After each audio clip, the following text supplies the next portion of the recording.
worry about the tires and what our strategy is. Just run it. Let me know what you got. We know it's going to change as it cools. Stevie Letarte calling the race for Dale Jr. tonight. Again, his team with 4 entries in the field. Kevin Harvick, green and white car, leading them down to the green flag in Texas.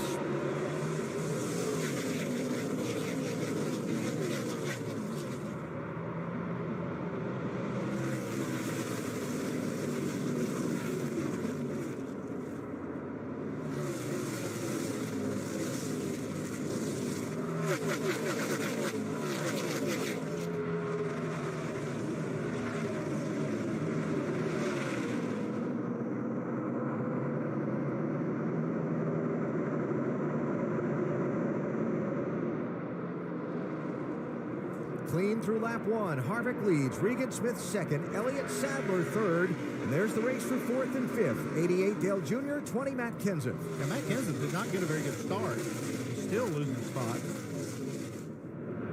And on the right, the guys charging from the back. 3, Ty Dillon. 42, Kyle Larson. 54, Kyle Busch. You know, we saw this in California. Kyle Busch started in the very back and is charging his way up to the front. And I said, hey, pretty soon he's got to stall out. That's going to be hard to pass cars. But you know what? He just kept on going. He kept on going. This car we're looking at there, Kyle Larson.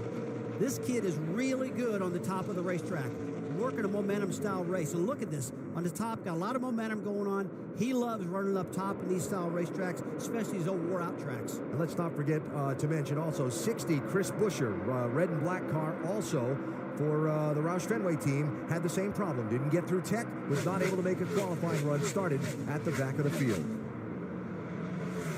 Now, one thing we're going to see go on tonight is this track changed quite a bit. They've had a little bit of practice on the track, but when this track goes in complete darkness, I really suspect the chassis are going to change a lot. We heard Steve Letarte saying, hey, when this track goes cool, when the temperatures cool down, big changes, that's one thing we're going to have to look at. 2 and 62, Scott and Gaughan. Brian Scott, Brendan Gaughan, racing for 8th and 9th place there. A couple of Team Camaros for Richard Childress Racing. Brendan at one time 4 straight wins at this track in the NASCAR Camping World Truck Series. He loves this place. Yeah, Alan, if you talk to Brendan, we ask him what his favorite track is. Every time he'll say right here in Texas, because he was so successful in those trucks. Not only did he win, he would dominate in those things, and he feels like he can do the same thing in these nationwide cars. Trevor Bayne, 6. Well, that's textbook how you get up behind somebody and loosen them up. Just close enough to make Brendan have to squeeze out of the throttle just a little bit. And I'll tell you what, Andy, when you were that front car, when I'd be running up front, the car would pull behind me, coming off the corner, I knew it was coming. I knew I was going to lose. I knew I couldn't hold on to it. And the best thing you can do is just let the guy by, or else you're probably going to spin out. Yeah, he kind of just renders you helpless in that situation. All you can do is back off the gas. 31.99, Dylan Kwasniewski and James Buescher. Kwasniewski taking the 11th spot away from the Texas native Buescher. I talked to Kwasniewski in the garage area today and just asked him what his first impressions were of this racetrack, and he said, I didn't like it at all. I didn't like it at all the first run. He says, but we did get a lot better. He said, I think I'm going to like it. And here they come. Kyle and Kyle. Kyle Larson and Kyle Busch, who raced for the win in California 2 weeks ago. Last race for this nationwide series. About to crack the top 10. And you talk about Kyle Larson and how well he moves around the racetrack. And I think that, that's one of his strong points. He's never satisfied with where he's running and the speed that he's getting. He'll always look for a better place on the racetrack, whether high, low, middle, wherever. He's going to find somewhere his car is better. Well, I tell you what, I talked to Kevin Harvick today, Ricky Craven and I did down sitting on pit wall. He come up to me, and Ricky actually asked him about Kyle Larson. He said, Rusty, he is going to be one of the best out there, and here's why. This guy does not sit still. He moves all over the track, just like you said, Andy. If he runs on the bottom, it's not working, he'll go to the middle, the top, and I really think a lot of that comes from his dirt track driving skills. 11th, 12th, and 13th there. You see the bumps in the racetrack. This is one of those tracks that has a lot of character to it. Kyle Busch finally makes the pass there.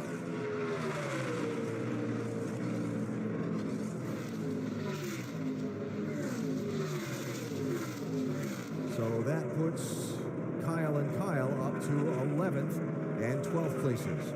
Kevin Harvick out in front has led all the laps so far, opened up about a second and a third on Regan Smith early in the going here in the Lone Star State.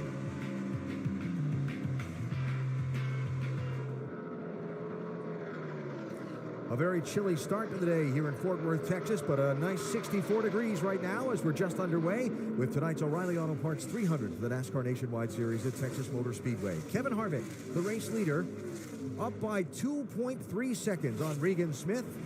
There's Regan in second, Dale Jr. third there.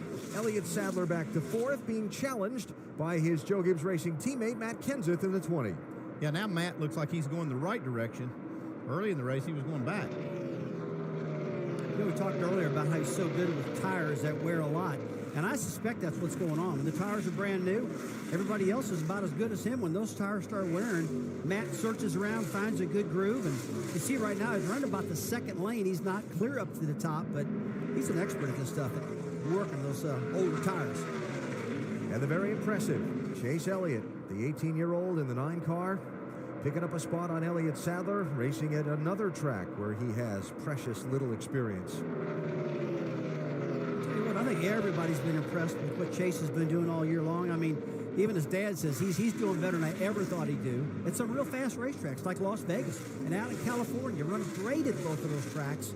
I know Dale Jr.'s happy with him. His sponsors are happy. And he's the talk of the crowd. He really is. And you know, when you were racing years ago against young drivers this young, that they were nowhere near as mature as we see some of these drivers today. I mean, this guy races like he's been doing this forever. I tell you, you listen to his interviews, he's so calm, he really explains his car good, and above all, he really appreciates what he has. He is so excited to be in this car, it's unreal. You got to remember, this is a kid who's come out of short track cars, a little bit of truck racing, and man, he's got a big brake ride here with a big-time sponsor, too. He not only went by Elliott Sadler, he pulled away from them fairly easily. Let's update this 11 with Doc. Yeah, Elliott Sadler says the car just not handling it all his luck. He's going way up across the racetrack. He said the car is very, very tight, middle exit. Now, they left the car slightly tight to begin the race, knowing this track would free up, but it is so tight now when it goes in the middle of the corner, the car just will not turn, and he's scrubbing off a lot of speed. He'll lose another spot right here. Kyle Busch driving on by. Yeah, you see Kyle Busch and Kyle Larson and the guys that started at the back.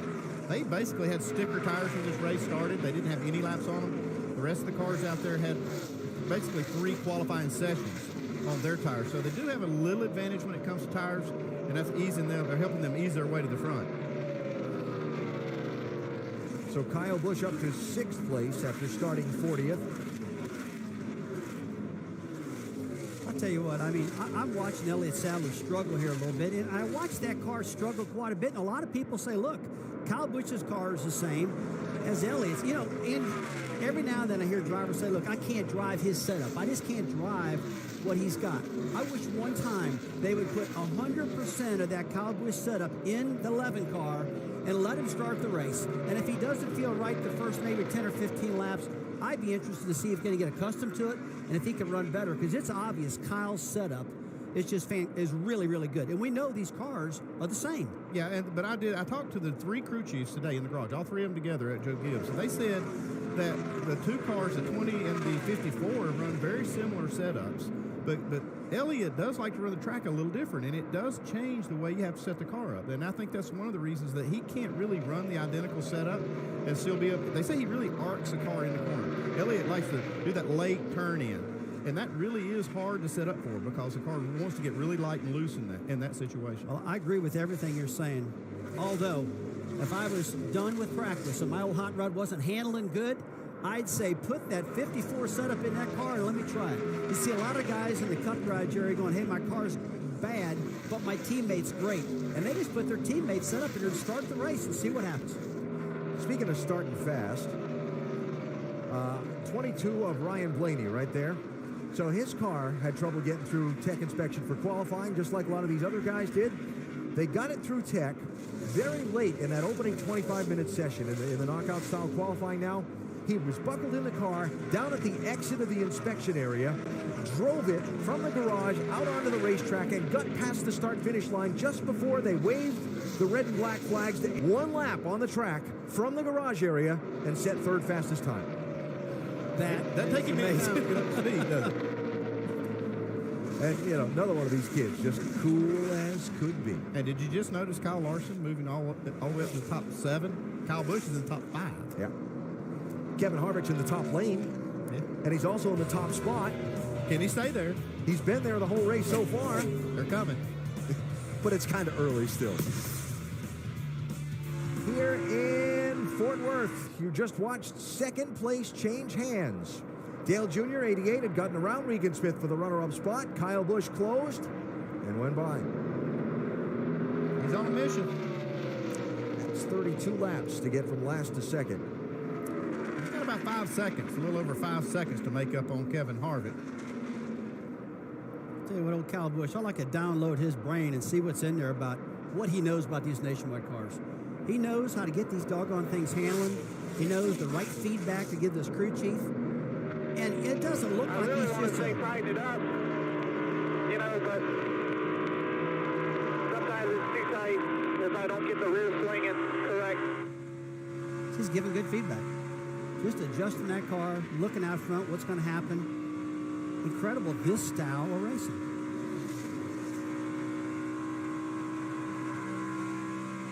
Well, he's got, as Andy said, 5 seconds to make up to catch Kevin Harvick for the race lead. This is for 5th and 6th places. Kyle Larson was with Kyle Busch, stride for stride up through the pack. That's kind of stalled out here about halfway through the top 10. And Matt Kenseth, 20, started on the front row and slipped back. And he's kind of settled in here.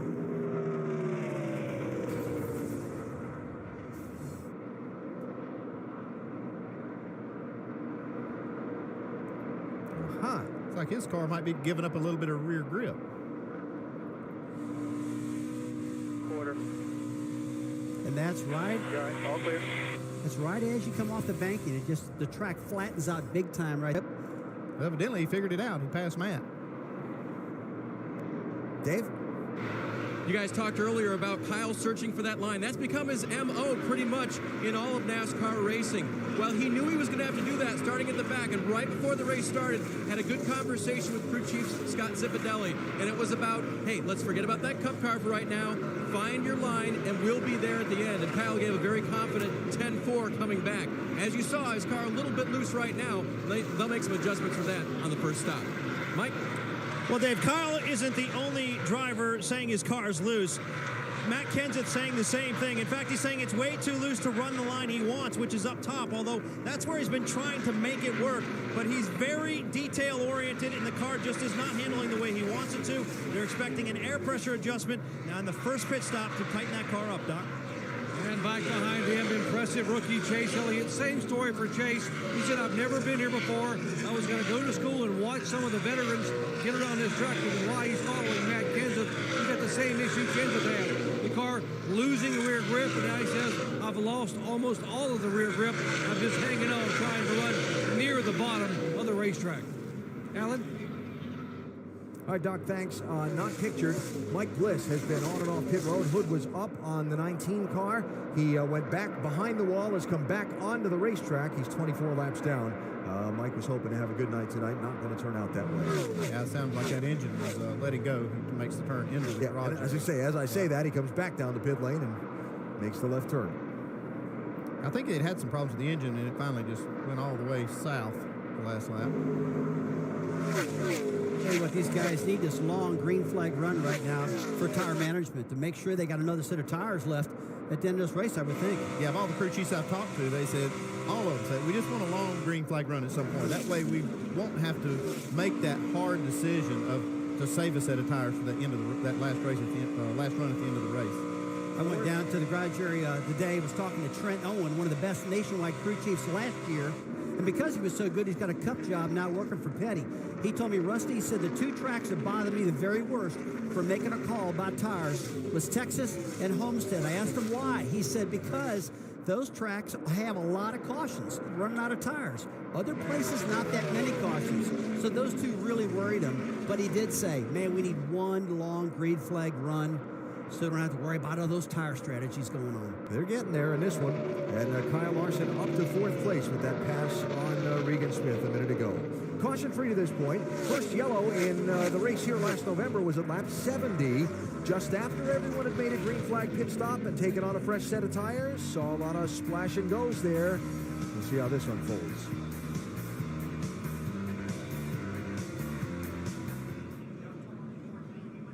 Caution out, first time tonight here at Texas Motor Speedway. Trevor Bayne was running in 13th place.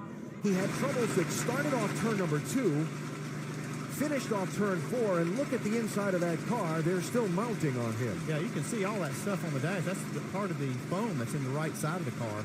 Looks like he had a right rear tire go down coming off of turn 2. Tried to get it around 3 and 4 and end up spinning out. Pit road's open, though. Here come the leaders. Coming to you, Dave.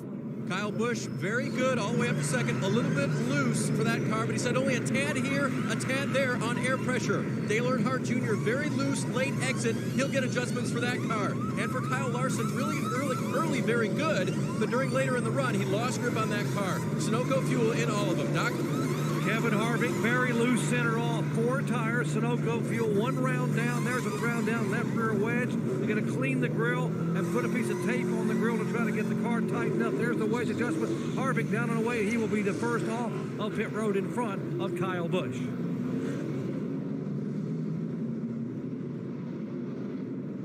That's how they went on the pit road. That's how they went off. Regan Smith losing a couple spots on the exchange of pit stops. Trevor Bayne, troubles off turn 2 that wound up in turn 4. That's chunks of what appears to be his right rear tire coming out from under the car. Then he spun at this end of the track.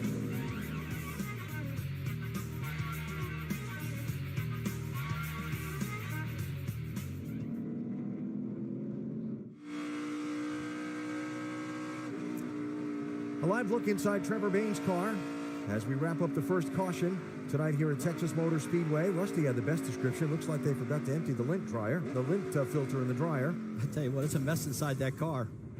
That stuff come apart, that inner panel come out of the right rear. And that flat tire, Andy, just whipped all around and just tore that foam all to pieces in there. It's got it all over the inside of the car. He does a good job not to get it into the wall, but there's a lot of damage that tire did to that right rear. And I see some smoke from the car on that lap trying to get to the pits. Down to Dave. They'll work on the right rear there, trying to pull the fender away from the tire. There may also be some debris in there because there's the right rear tire. There's pieces and parts of it on the track and perhaps up in the wheel well. Trevor reported his car was loose. He felt he was wearing the right rear, and that just came apart from an extreme wear situation, guys. Dave, thanks. Remember, we detailed just before the start of the race, this is a new right side tire that's being used here. Hadn't heard any of the teams talk about excessive tire wear or anything like that in our time down in the garage before the race. But I'm sure that got a lot of folks' attention and something to keep an eye on there. Kyle Busch outside of Kevin Harvick for the restart. So Trevor's going to go a lap down right there. And you have to hope for the lucky dog later on in the race. You can see now just how good a car Kevin Harvick has. He's got the same tires now as Kyle Busch and some of these cars that started at the back. We'll see if he can drive away from them. He certainly did the first run. Well, I think the track changed a little bit too, Andy. It looks a little bit blacker, not a whole lot, but they're definitely putting more rubber down, which is going to change the handling of the car. Yeah, that's a good thing, though. With high tire wear, you want to see that groove kind of come in. It'll help that. The longer this race wears on, it'll lessen that wear. Good stuff here.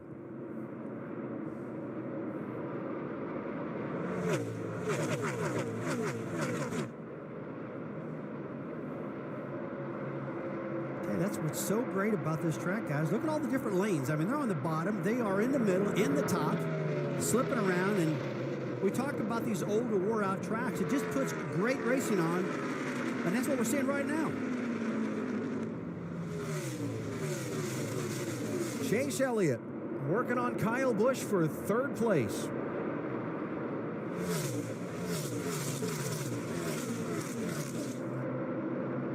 I mean, when you're a young kid like that, and you're going toe-to-toe with Kyle Busch, and you're about to pass him, you're probably thinking, you know what, man, I think I've made it. I think I'm good enough to do this.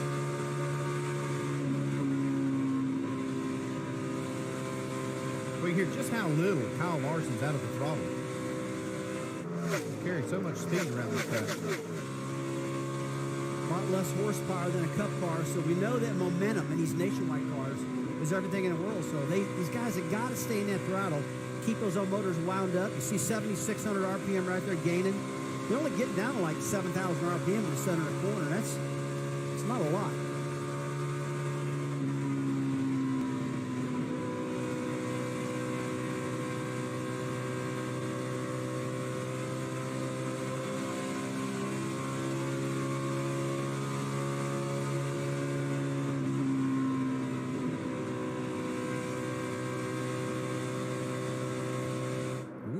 Yeah, you can just see Chase Elliott, how hard he's having to drive that car. I said 7,000 RPM. It got down to only 7,500 that time. So they're keeping those things wound up pretty good in the center of the corner.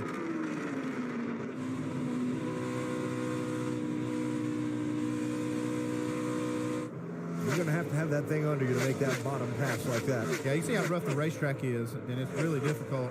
Even with new tires on there, they're running lap times now about a second quicker than they were before that caution came out, but it's still tough over those bumps. Yeah, it really is. And, you know, it's on their mind, too, how much the track flattens out off of turn 2 and turn 4, like the guys in Countdown were talking about earlier. It's a tough spot. And as a driver, you're going to be really aware where you make those passes at, especially off of 2 and 4. You might get in trouble down low. Let's check in with Doc. You know, Chase Elliott's car had been loose. They put a piece of tape on it and made a slight and just changed tires. It is much, much better now. But Chase said, he said, my learning curve is very steep here. He said, the thing I don't know yet is how to use the arrow in these cars. He said, I can get up behind a car that I'm faster than, but I don't know how to use the arrow to be able to get by. Whereas someone like Kyle Busch or Kyle Larson can use the arrow to pass me, and I can't hold them off. So that's what I've got to learn. And right now, he said, I'm hoping to learn a lot tonight. Yeah, he's figuring this stuff out pretty quick. We're talking about he finished 5th at Las Vegas on an old surface. He finished 6th at Auto Club Speedway on an old surface. Trouble, turn 2. Turn 1 and 2. Robert Richardson. Coming one more inside.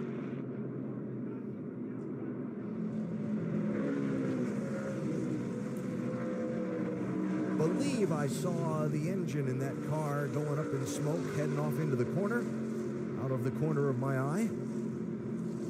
The second caution is out for the Texas native, Richardson.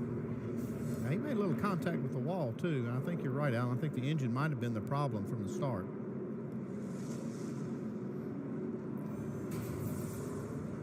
Now, you can see right here, there's smoke coming out, looks like from under the hood in the front of the car. Tries to chase it, catch it, but he can't do it before he gets in the wall. That's no fun, is it, Rusty? You have an engine let go, get all that oil on the tires. Oh, man, that's terrible when that happens. You know, you saw him he had the wheel turned to the left, and he backsteered it. And at that point, I'm sitting there going, keep that wheel to the left, man. Because as soon as he backsteered it, it went right up in the wall. A bad deal. Bad brake, and he blows in the engine and hurts the car real bad also. Richardson, one of a half dozen Texas natives in this Nationwide Series field tonight. So second caution of the race is out. Pit road open here. There've only been 10 laps. So this would be a time to stay out. Looks like Trevor Bain's going to take the opportunity maybe to get a little more work done on his car. That's Chris Buescher coming in also.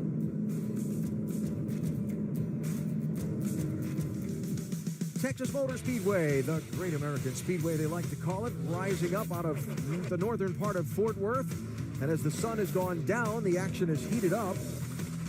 Yeah, looks like got a snowstorm, too. It does look like it's a little frigid inside Trevor Bain's car from his problems earlier that brought out the first caution of the race. Wrapping up the second caution here with Kevin Harvick having led all of the laps so far.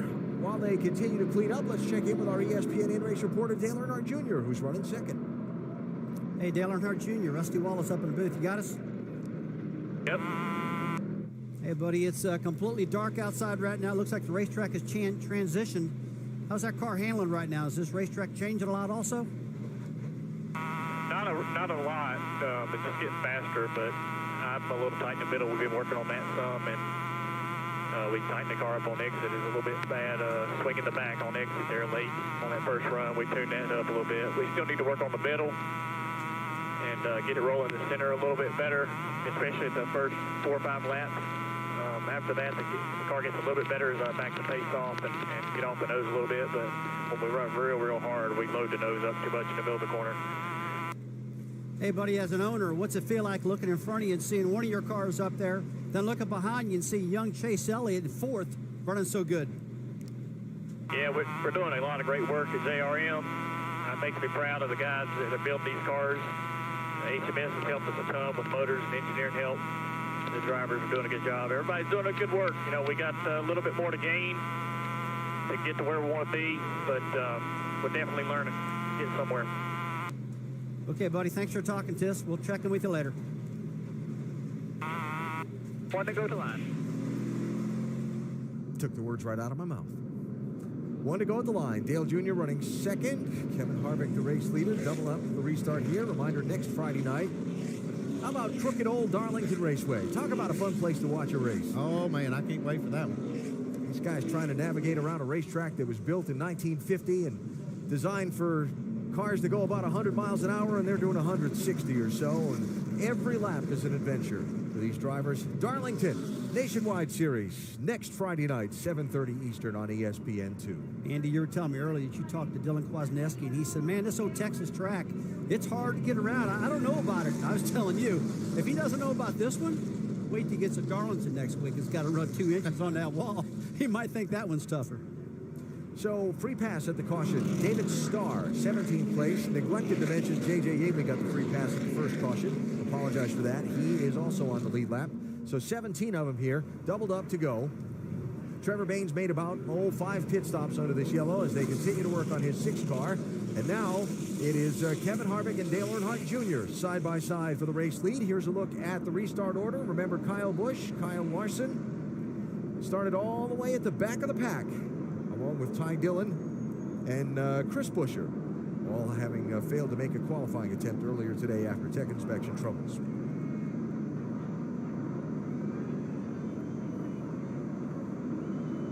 Harvick's been really good tonight. Let's see how he makes out this time.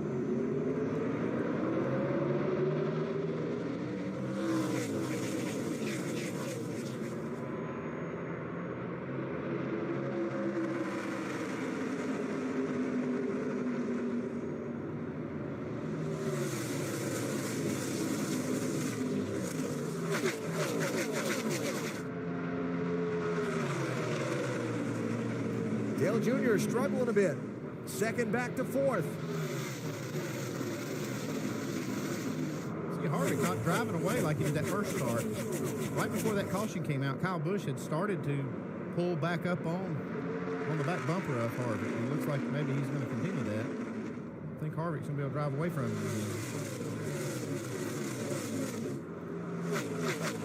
Now going back to Dale Jr., looks like he just hasn't settled in yet. And that car is just not where it was. But look, I think it'll come on, but that first couple laps is tough. Well, one thing I heard him say right there is he can't really hustle the car because the splitter's hitting. And when they have new tires on, they're carrying all that speed. I think that's where he's struggling. He can't really carry this real fast speed that they can run for a couple of laps after a restart. Look who's joined the party at the front. Kyle Larson off that restart, grabbing a couple of spots. Now trying to press Kyle Busch for 2nd place. I don't think Kyle Busch and Kevin Harvick and guys like that nowadays, when they look in the mirror and see Kyle Larson, they don't say, who is that? I haven't been used to run with that guy. They expect him to be up there now because he's no joke, man. He's a young driver, but boy, he has got some talent that is incredible. And again, earlier in the show, we were talking about how Harvick told us that Kyle Larson, he's never seen a driver like that who can search all over the track to find the best groove out there. Got another right rear. Canterbury Hill. Now. Yep, there's the caution. This is not what these guys want to see. This is where this tire management thing's going to start coming into play. They're going to start running out of tires. One thing, he doesn't have that many laps on that right rear. I would say he may have run over something. That's a little different than what we saw with Trevor Baynes. That's just the whole tread rubber coming off. Yeah, I agree with you, Andy. I don't think that it's been tire wear issue. It's got to be a puncture that caused that. 3rd caution of the race out, the Oklahoma native, Barry Hill. I saw a huge crowd around the back of his transporter. I'm thinking back to last week again. His hauler in the garage. In the garage area earlier. In the paddock? Yeah, garage. I got that part right. A lot of family and friends down from Oklahoma to see the young man race here. The tire fixed up, and he is headed back onto the racetrack, but caution out for the third time. Tires changed at lap 43, Andy. Yeah, this is a tough one because they've run quite a few laps under caution, very few under green on this set. I don't expect them to come down the leaders at least. Anybody for just... Well, I would think about gas, and the only reason I say that it's been, like I said, 20 laps on the fuel, a lot under caution. But these tires don't look like they want to go a whole fuel run, so I don't know if there's any advantage to coming down pit road and getting fuel only. Kyle Larson. Yeah, his old horse looked like he wanted to go toward the barn, didn't he? Yeah. He's that first one in. Elliott Sadler, is that the first one in there? Yep. And he was back in 14th place. Not many takers on the pit lane here under the caution for the third time. A perfect night in downtown Dallas. Not too far from there, Texas Motor Speedway after 65 laps complete. Kevin Harvick is out front. So a little bit of basketball in town this weekend, a little bit of racing. It's as good as it gets. We're looking for a little bit of a Cinderella out here tonight. I'm in heaven. Get it? This is euphoric for me this weekend. You are. It is a very good weekend for you. Not a good weekend, though, on track so far.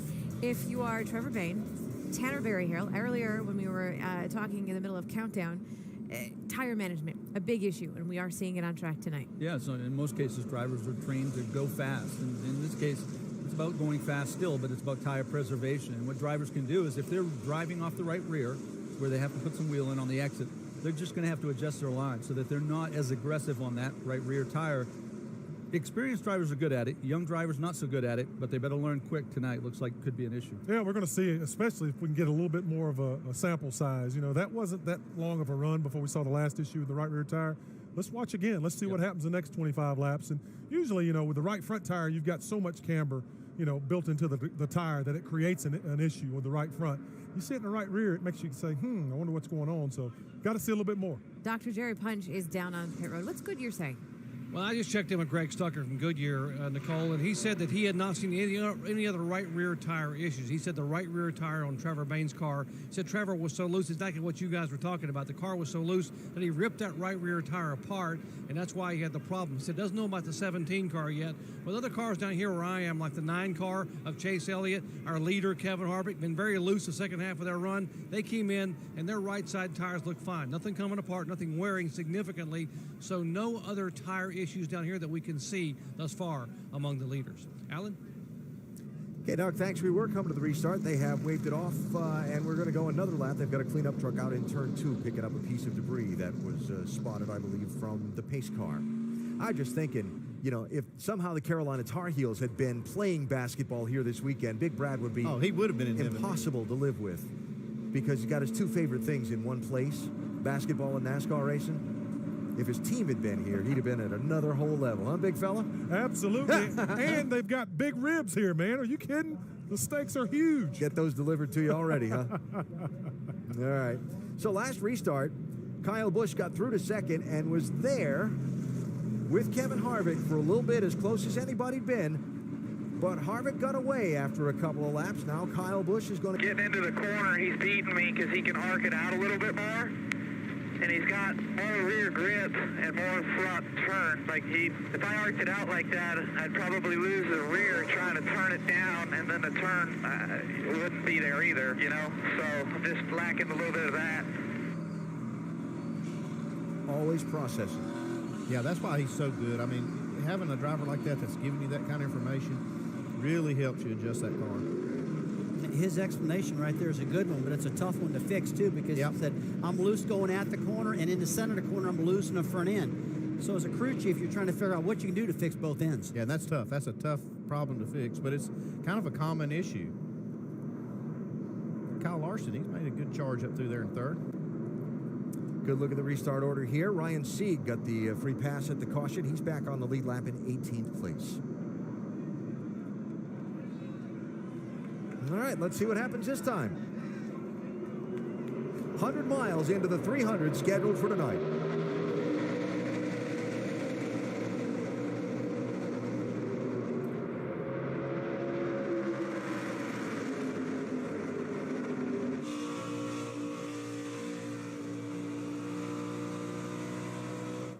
Regan Smith really working that throttle.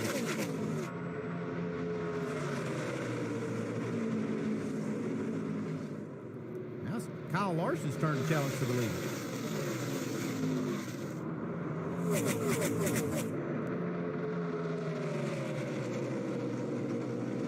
So up to second place is winner of the last race, Larson, looking for some running room around the man who's led all of the laps so far, Kevin Harvick.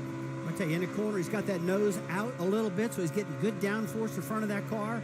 That makes that front end stick real good, and that's how he's able to stay right on Harvick's rear end because of the momentum and that clean air.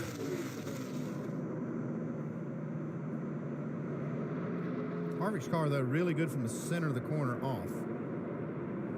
I tell you guys, I've been really impressed with Kevin Harvick's restarts. I mean, he's up against the best. Every time we see Kyle Busch in the restart, he comes to that gearbox, especially on the outside of the track, he's one of the best.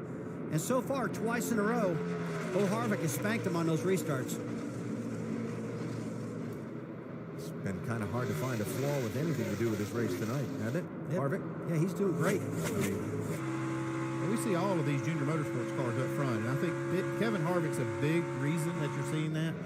He started driving that car this year, and he's really been kind of hard on the guys. I talked to some of the crew chiefs. They said he's really picking apart the weaknesses that they have on that team and working on them, and I think you're seeing some of the fruits of that right now. I mean, Kevin Harvick out in front, this is as strong as we've seen these cars. This was a topic you brought up when we were all talking on Tuesday about Kyle Larson, talking about how a good driver, an aggressive driver, will expose, I'm going to quote you here, will expose the weaknesses in your team and make you work on them to be better. Yeah, that's one of the things I realized when I went to work for Dale Earnhardt Sr., how quickly that we could make the car better, because he would find the deficiencies that you had in the car so quick because he's taking the car to the limit every single lap. And I think that's what we see with Kyle Larson. He's made this Turner Scott team a lot better because he drives the car so hard that you can find the little things that you can do to your car to make it better, and you find it quickly. You've got a good car tonight, though, Dave. It's been fun to listen down here, Andy. Start of the run, driver report, tight entry. Crew chief back to him. Well, I shouldn't have added that little bit of air pressure in the right front. Driver back to crew chief. Hang on, I really haven't driven the car hard yet. Now he's driving it hard, and now he's not reporting that tight entry anymore. Like you said, gives it everything and great feedback. There you go. Well, after starting in the back, Kyle Larson up to second, Kyle Busch to third. Ty Dillon, after this restart, has worked his way up to seventh ahead of Matt Kenseth. And then Regan Smith, who we heard having to really pedal that 7 car just off the restart, has now slipped back all the way to 9th place. He was running as high as second in the early going. Yeah, I'm kind of surprised we didn't see Ty Dillon moving up quicker because he was the fastest in practice. Didn't get to qualify. He was back there with the 2 Kyles in the back on the start of the race. I thought maybe we'd see him chase him up through the pack or maybe even lead him through the pack. But he's taking his time about getting there, but he's now up to 7th. He's on his way to the top 5. He's getting it done big time right now. It's starting to back, like you just mentioned, Andy, and all the way up to 7th. This car hasn't slipped around much at all. It's going straight forward. He's got a good handle on car, and he seems like the crew chief is keeping up with the racetrack. Danny Stockman, the crew chief, won the championship with Ty's brother Austin in this series a year ago. Pattern repeated. Kevin Harvick getting away in the opening laps after a restart. He has led every lap of the night so far tonight. Closing in on halfway tonight at Texas Motor Speedway, the NASCAR Nationwide Series, and look at what we got going on here. 3 drivers racing for the lead, beginning to experiment as we get later on this set of tires with different lines around the racetrack, each finding a sliver of speed here or there that gives him a run or slips him back from the group, and all the while Harvick able to hang on. I think Kyle Larson would love to have Kevin Harvick's groove, but Kevin's occupying it now, so he's trying some different things and not really able to make this pass. He's still looking for it, though. He'll try high. Kyle Busch will try low. Well, now's the time to do it. I mean, it's not the critical point in the race. I mean, he's can I dive bomb getting into turn 1 and turn 3 and clear him? That's what Kyle's thinking. He tried it, didn't work. But at least he knows. Uh-oh. Lap traffic there. All right, get a pick. Oh, look out. Okay. 52, Joey Gase. Early in the race, he wouldn't have got away with that late. Just trying to hold his line. And hey, Andy, that's a good point, what you just said. I mean, late, you got to go for it. You got to try it. Right now, you need to log laps and stay in the hunt, and that's what Kyle did. That was a good piece of driving. Use his head on that one.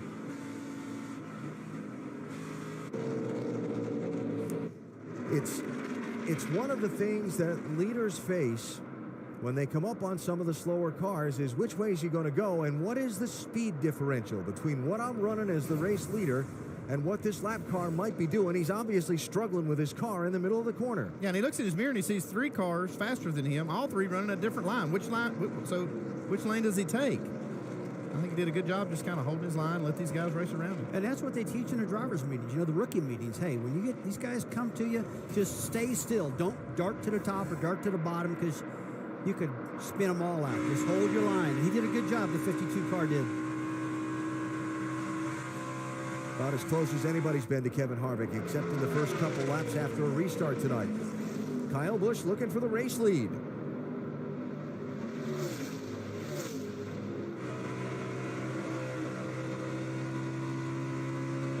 Same thing we saw with Larson. Larson ran right up to Harvick, but couldn't make the pass because that high line was just carrying all that momentum. We'll see if Kyle Busch can make it work. He got a good run that time.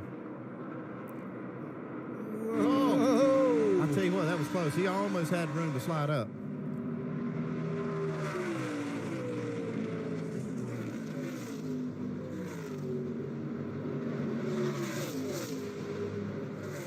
Got him here. Yeah. That was a nice pass. Now we'll see if Harvick can make the crossover. No, and he did too. Harvick leads that lap.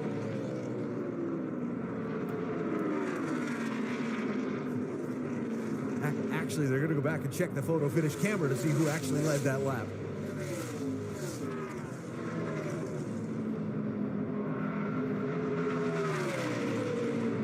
Harvick by a skosh.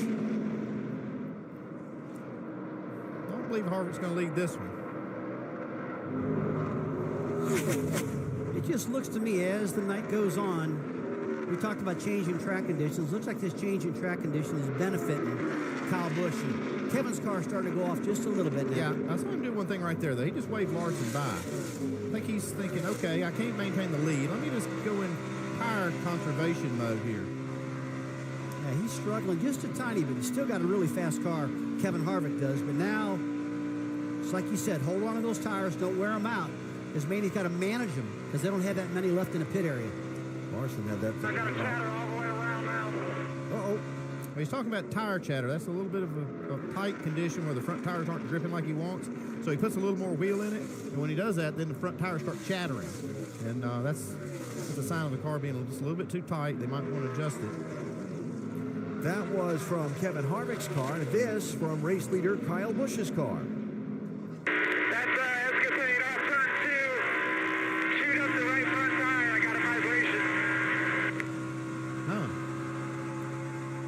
Worried about that little transmission right there, especially what we've seen with tires here lately. And I'm telling you what, when these crew chiefs, these owners hear that, hey, I got a tire chatter, I got a vibration. The big payday for these guys is tomorrow. Sunday during the Cup race. That's the big deal.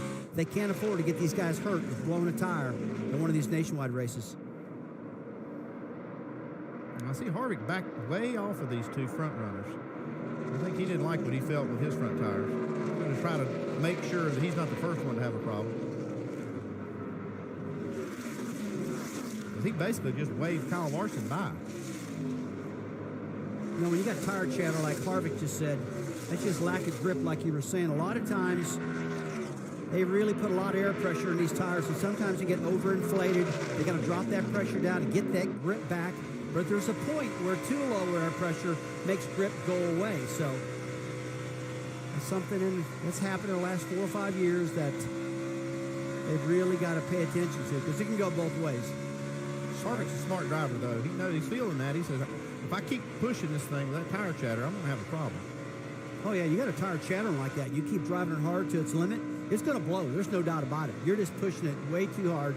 He's got to back out of the throttle earlier, let it coast in the corner, maybe pick the throttle up a little bit later.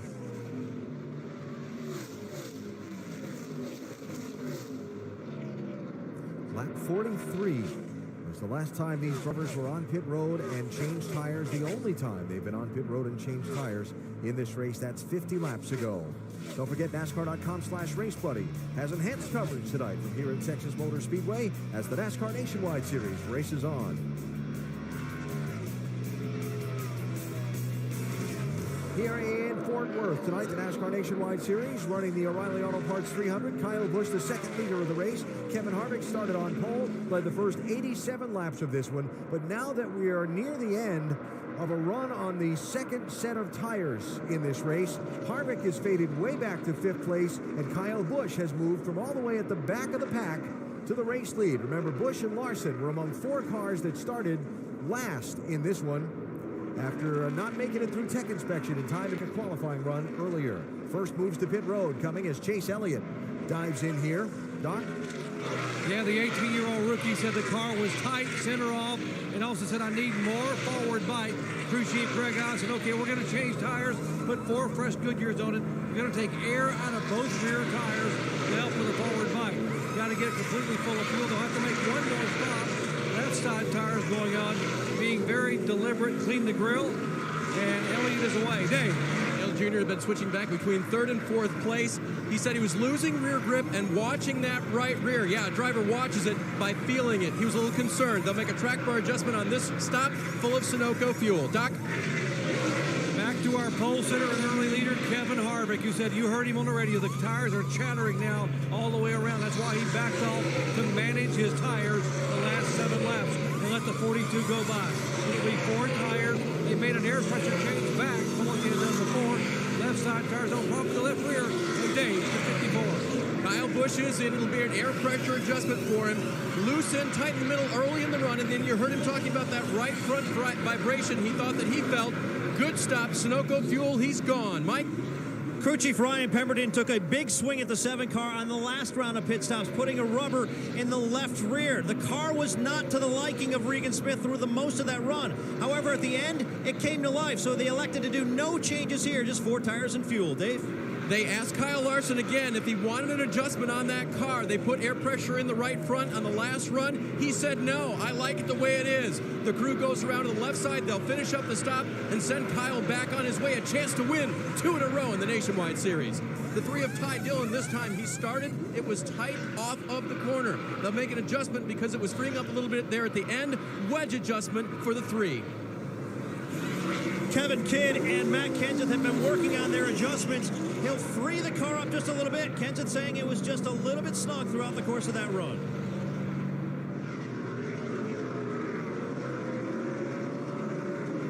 Mike Bliss coming back out of the garage. Elliott Sadler, the race leader. Remember, he pitted under the caution at lap 64 when others didn't. But now you can't give up the speed on the fresh tires to these other guys. So here's Sadler on the pit lane.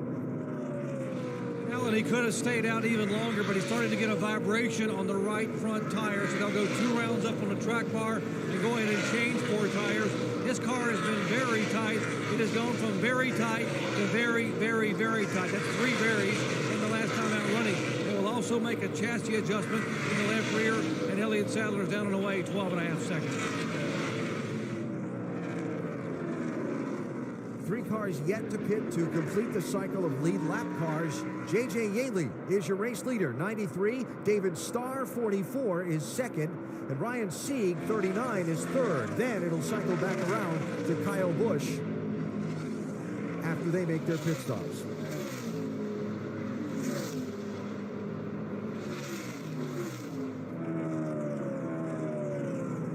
There is Yaley. Trying to get him broke down. Made the commitment come.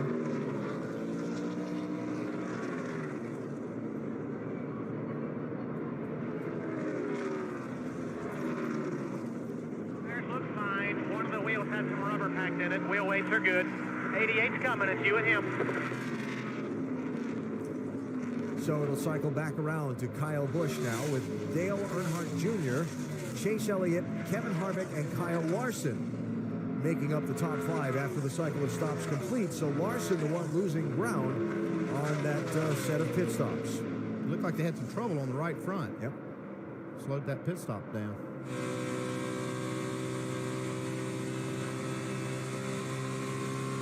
He's only 7/10 of a second behind Kyle Busch going down pit road. Now he's going to be about 4 seconds behind him off the pit lane is Kyle Larson.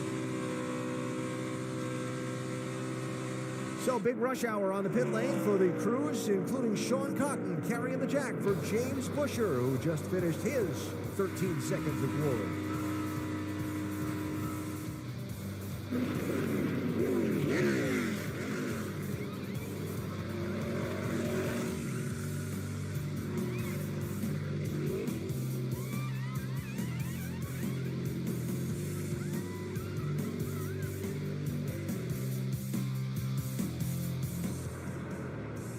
New right side tire brought here by Goodyear to Texas Motor Speedway for the weekend. Got a lot of people's attention after Trevor Baynes spun early on at lap number 41. And then when Tanner Berryhill cut one down and people toward the end of a long green flag run began feeling things, kind of spooked everybody. Well, everybody's running up and down the pit road now looking to see how they fared, as we have been under green for some time now and just completed a cycle of pit stops here at Texas Motor Speedway. Just past halfway, Kyle Busch now leading. He's up on Dale Earnhardt Jr. by 9/10 of a second. Chase Elliott, Kevin Harvick, and Kyle Larson now make up the top 5 in that order. Check out the scoring rundown across the top of the screen.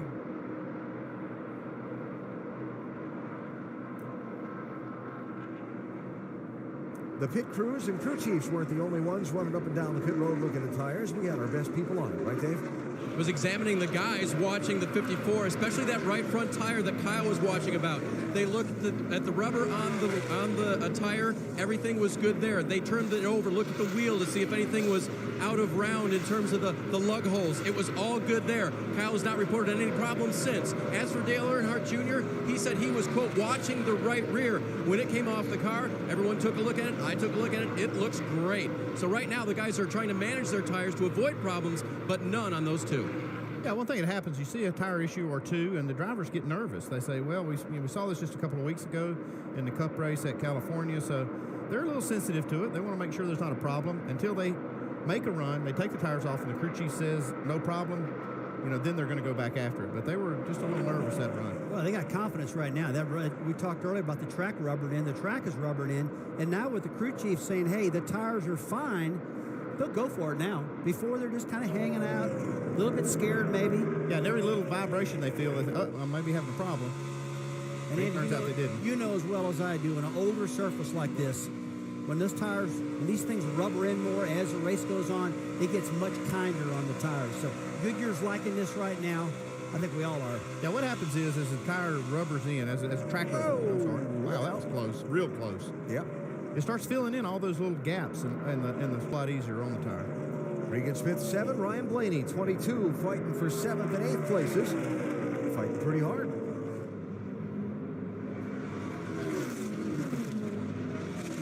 Blaney driving this Penske 22 car that has not finished worse than 4th this season, with 3 different drivers behind the wheel. First time he's been on a 1.5 mile track in a Nationwide Series car since last September when he won in Kentucky. Wow, I didn't know that in that long, but he's doing a good job tonight. Yep. How about that? I would say that crew chief knows how to handle all these different personalities, and it's a pretty basic setup in for all of them. And they all seem like they drive it good, and they all had good success out of it. This car, week in and week out. The car, week in and week out, is strong. What I give Blaney credit for, besides obviously having some talent, making the most of the opportunity.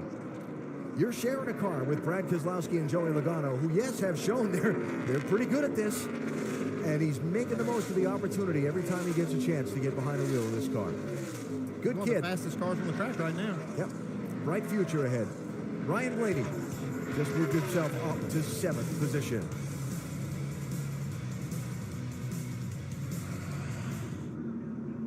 Caution's out, pit road's open. One of those pull out your hair decision moments for the crew chiefs.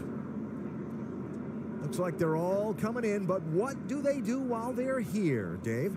Leader Kyle Busch will have a wrench go in the rear window for a track bar adjustment. He was a little bit loose. Tires are going to be changed.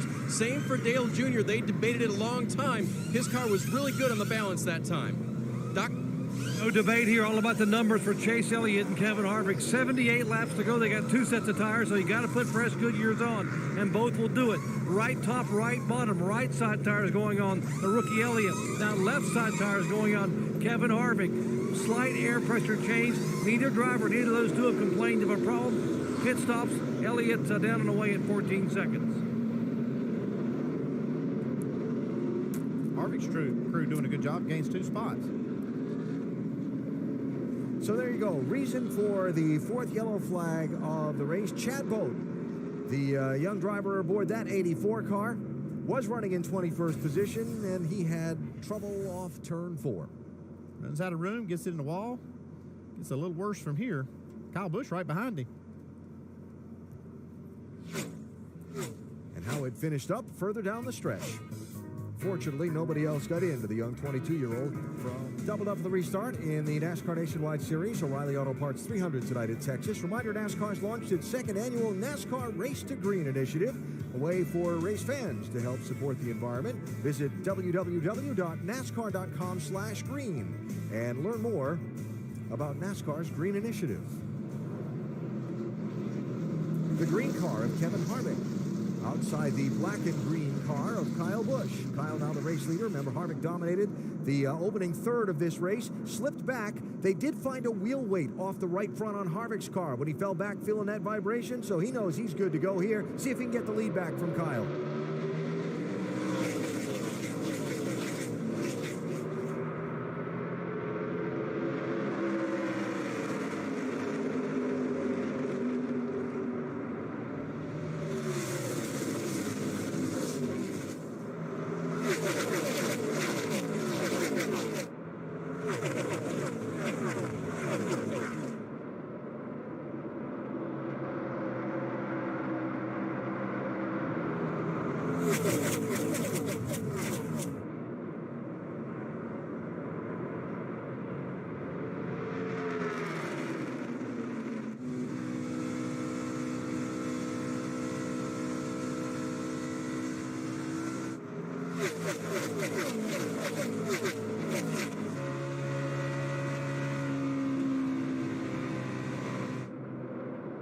Little intense action there. We look at Chase Elliott get a big run off turn 4. But whenever you got brand new tires, these cars got all that grip, you got to take advantage of it right away, because literally 3 or 4 laps later, I mean, the grip's going to be way down. They got to strike hard. They got to strike right now. And that's what you saw Chase Elliott do. Yeah, Harvick struggling though. Wow. Started alongside Kyle Busch for the restart. Now finds himself back in 6th place. And under pressure there. Yeah, that car's not right. Nowhere near as good as it was early.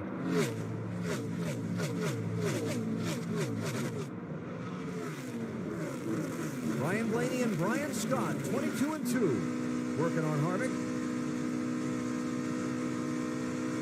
You know, you just wonder if the 5 car of Kevin Harvick might have made an air pressure change, and maybe that front splitter plowing. Or maybe that splitter's banging on the ground and causing a problem. Until the air pressures come up, it's probably going to do this, because when that thing starts gaining pressure, that splitter will get back off the ground. It's the absolute worst adjustment I've had in a long time. Well, I'll say he's really struggling right now. He started up on the front row on the restart. And that is 9th place. He's about to be shuffled back to if Ty Dillon can get by him here in the 3.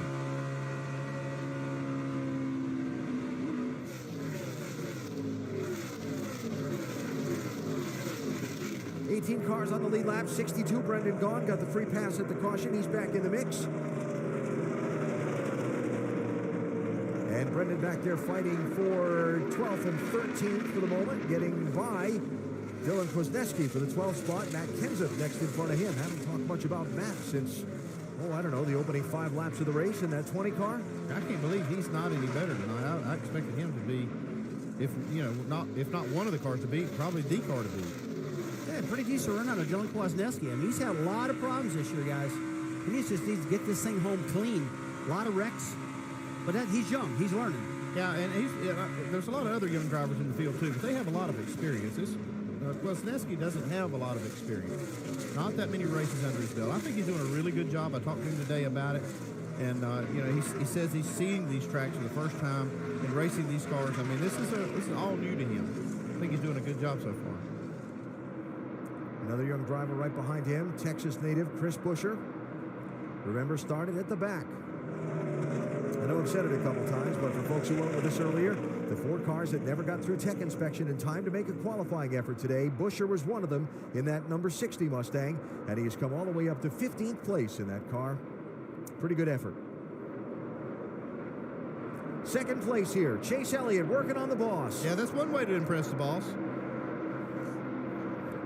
I tell you, this kid has really impressed me big time. Chase Elliott, he's driving older than what he is. He looks like a veteran out there.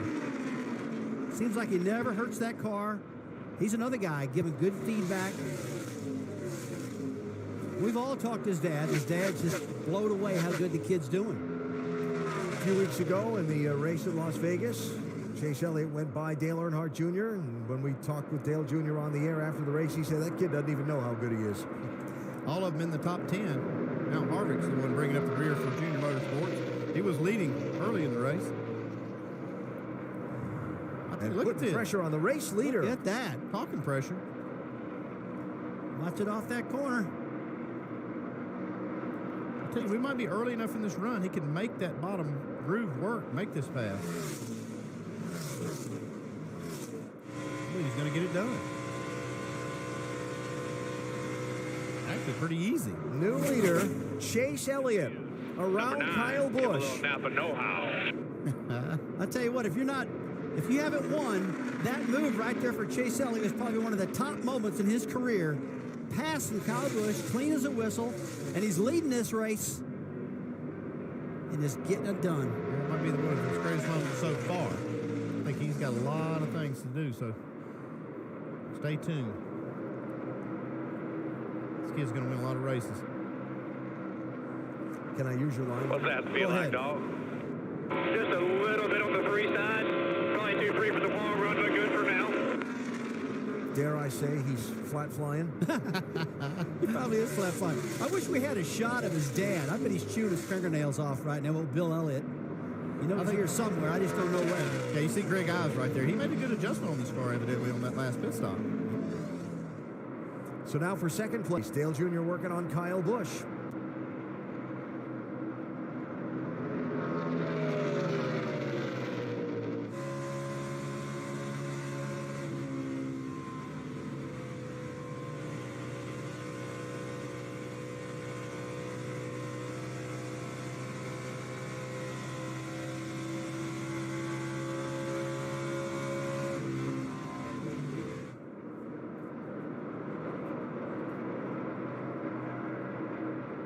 Up to second for Junior, back to third for Kyle Busch. Past the 2/3 mark of the race, and it's an 18-year-old from Georgia who's leading. Chase Elliott out in front.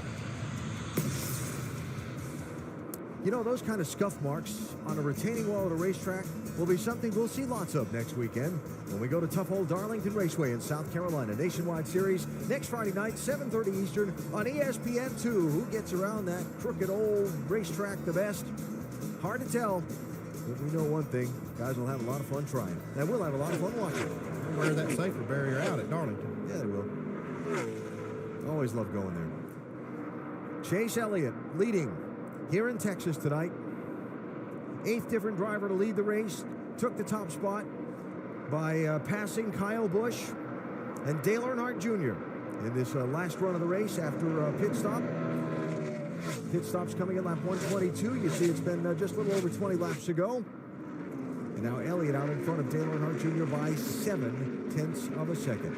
Let's go up to speed with Nationwide Insurance and start it with the leader's pit. Here's Doc. And how about Chase Elliott? 18 years, 4 months, 7 days, and now leading some of NASCAR's greatest stars on one of the tougher super speedways. You know, when I talked to his mom and dad, Bill, just before the race, Bill said, I just can't believe how good this young man is. He's never been here. He had never been to Las Vegas or California when he ran in the top 10 there. A moment ago, his mom, Cindy, who was a great photographer in this sport, long before she was married, had been taking pictures every lap. There's Cindy there in the picture.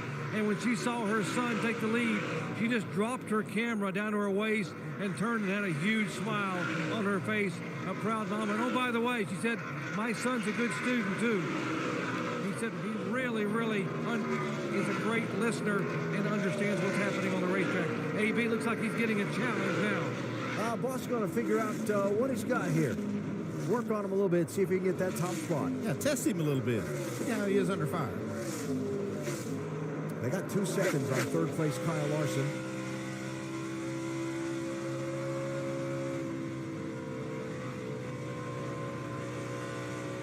Wow.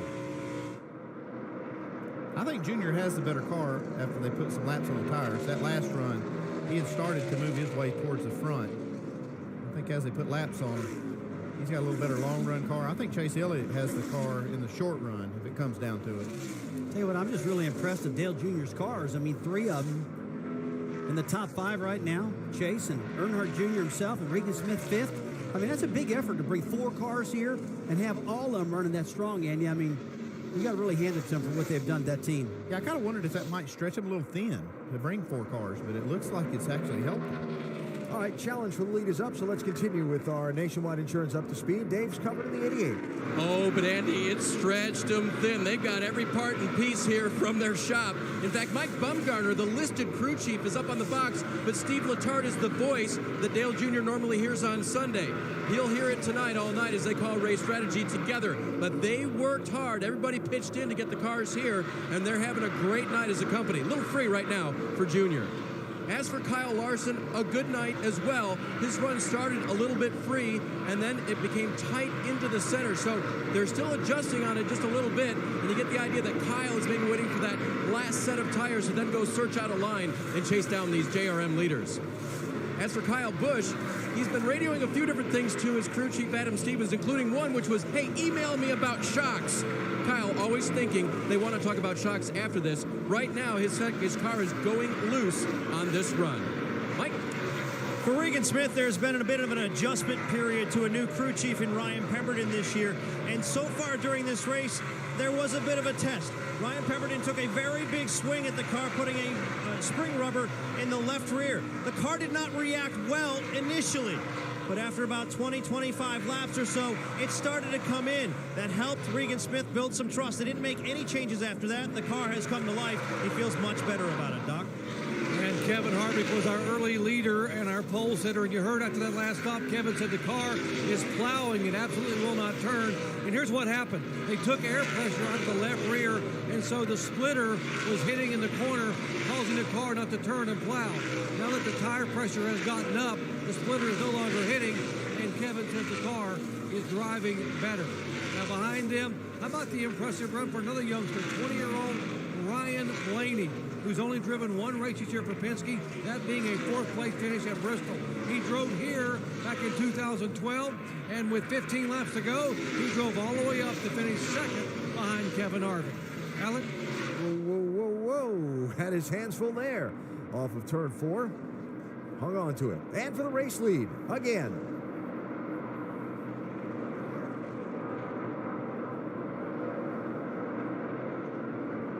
I'm telling you, it just blows me away, guys. I guess I've just been every single lap. I'm in amazement how good Chase is running, being this young. I mean, this is a big day. I don't know, maybe I feel like I'm overselling the kid, but he's getting it done. Here's what I see happening. You guys tell me if you think I'm onto something or I'm off base. Hang on to that thought for a second.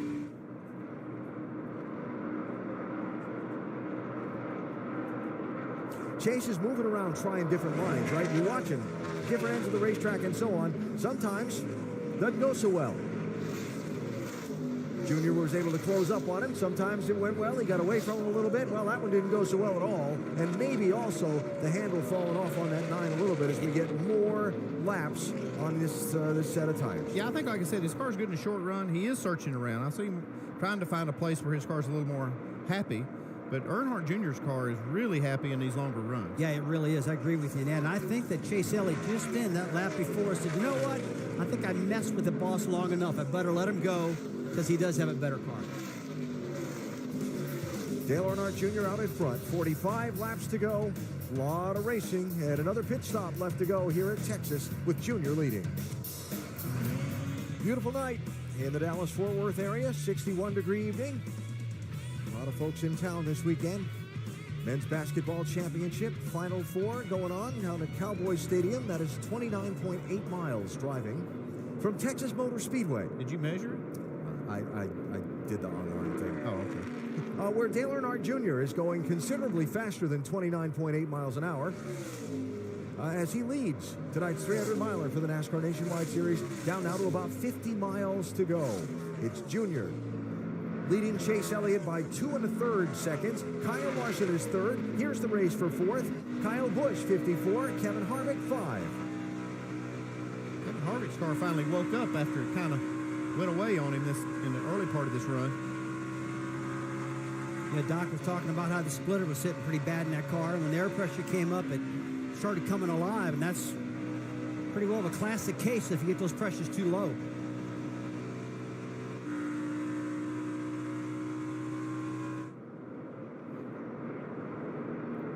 Give it to Harvick, who dominated the opening 100 miles of this race. Well, not so fast.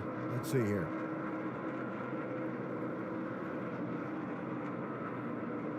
Yeah, there you go. Harvick dominated the opening 100 miles of this one, but then fell back into traffic. And it turned out he had a wheel weight come off the right front of that 5 car. Then they made the pit stop with the difficult adjustment that was described here moments ago. And now Harvick trying to see if circumstances can play in his favor and then get back into this thing when it's time to decide who takes home the trophy. Tell you what, if Kevin can get down pit road first, under green flag, and get those 4 tires on and get out, and maybe try to make some track position up on these guys when everybody else stays out a little bit longer and then pits, that might be what he needs to do to save himself. They're going to have to pit with about 25 laps to go if it goes green. And they need to do something with that 5 car to make it go on those new tires, or they're not going to be able to do what they came here to do, and that's win the race. We are not the only ones talking about that last pit stop. Our last sort of the race will be about this distance or a little shorter. You still want to be just a little tighter? Yeah, I don't know. I mean, everybody else is struggling worse than I am. It's loose. I'll say that. 10-4 on loose. Loose and fast. I like it. Yeah, I bet he does on the top of that pit box. You know, he just said something there that was so cool. You know, I might be off a little bit, but I'm better than the rest of them, and I'm loose and I'm off. I tell you, and Steve Letard's saying loose is fast. Generally, a little bit loose is what you want. A lot loose is not fast. You're hesitant to adjust a car that's out front, you know, when you're driving away from the field. No matter what it feels like, you think, well, if I adjust on it, are we still going to be as fast? Well, I tell you, Harvick's car really has come to life. Trying to take 3rd place here from Kyle Larson. I really do think Kevin's got probably one of the best cars out there. Just his last stop is what's got him behind. Again, if he can get back up in sync with the rest of these guys, he's probably got a car that can win this race.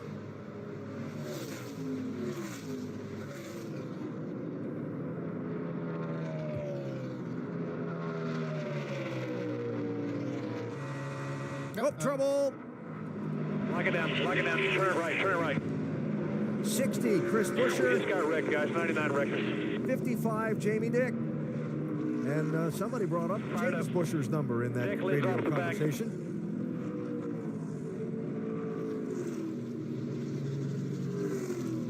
So 2 Texas drivers with damaged cars and another Texas driver's number mentioned. And a yellow out for the 5th time in this race.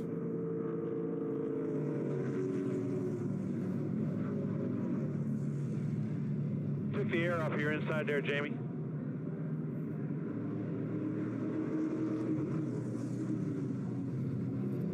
Jamie Dick running in 20th place, Chris Buescher running in 14th place, and now with a couple of torn-up race cars. I think Chris Buescher just got caught up into it.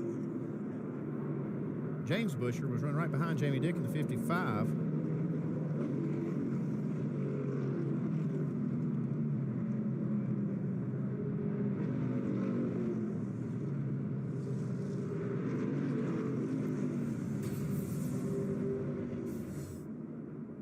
Come up off the corner. I think that's more than taking the air off. A little contact. Right in front of Chris Buescher. Yeah, Chris Buescher just couldn't do nothing about it. I mean, Jamie Dick got right in front of him with that wreck. Jamie Dick out of the car, pit road open. Here come all the leaders for the big stop. Dave? Leader, Junior, car a little bit loose. Crew chief says, I'm going to tweak on it just a little bit. 4 tires for him. As for the 42 of Kyle Larson, his car right now is loose. Air pressure out of the right rear. Doc. Chase Elliott, a little free on landing, so the car got free when the 88 tried to go by him. 4 tires, fueled 1/2 round down on the track bar.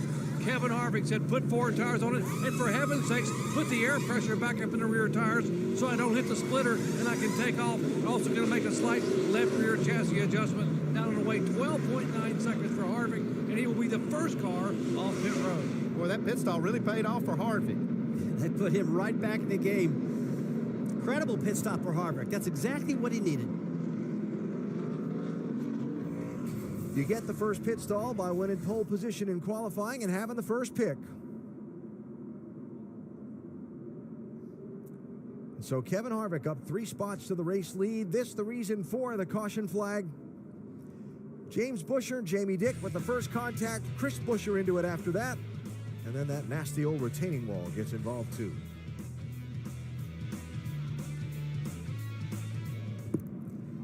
That is the remnants of Jamie Dick's car being loaded up onto the rollback here at Texas Motor Speedway as we are under caution with now 28 laps to go. The yellow flag giving all the leaders a chance to get their final set of pit stops done under the caution and reshuffling the front of the field. Yeah, it's getting ready to get good right here.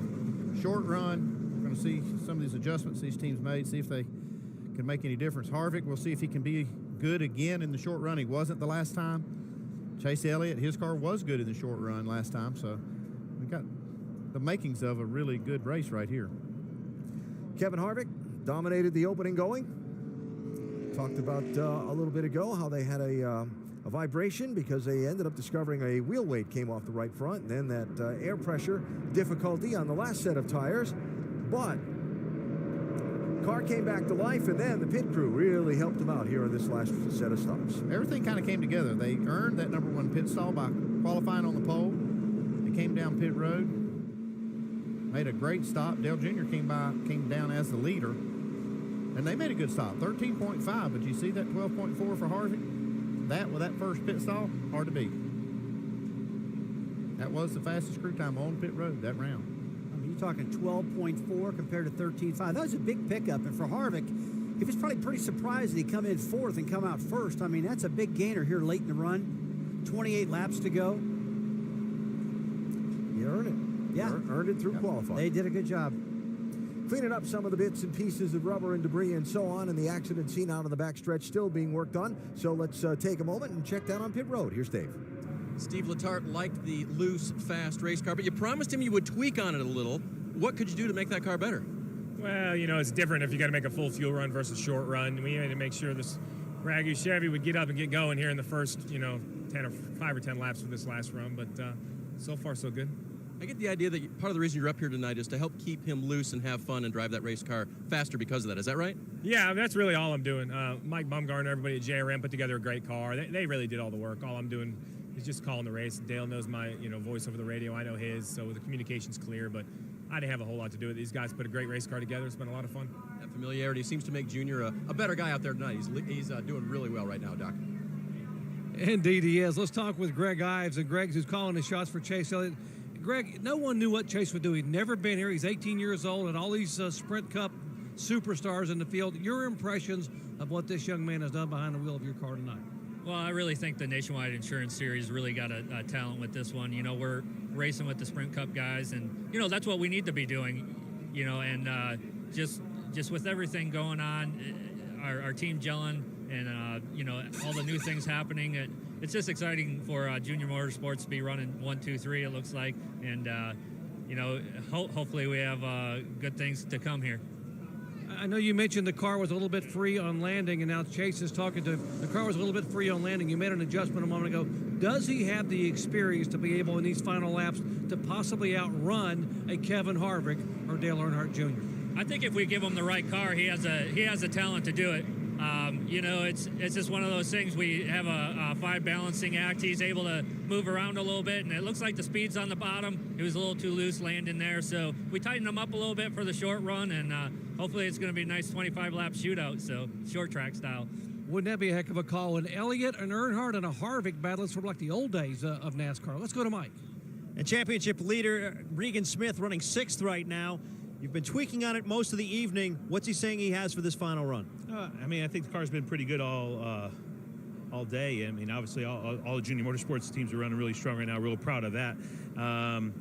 Yeah, we just we're a little too loose there. I think we're gonna be a little tight at the beginning of the run, but lap 20 really seems like it comes to them, and it's gonna be about a 20-lap race here to the end. So hopefully it comes to us. Thank you, Ryan. Thank you. Dave? It seemed like Kyle Larson had a better handle on the car early in the day. Scott Zipadelli here with us.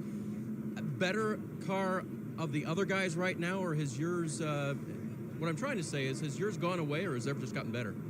No, I think I got behind on adjustment right there. We were a little bit tight, and I made a small air pressure change. And at the same time, it seemed like the track made a big swing and freed up. So we got it back where we were, and hopefully we can get this cartwheel Chevy back up front and try to win us another race.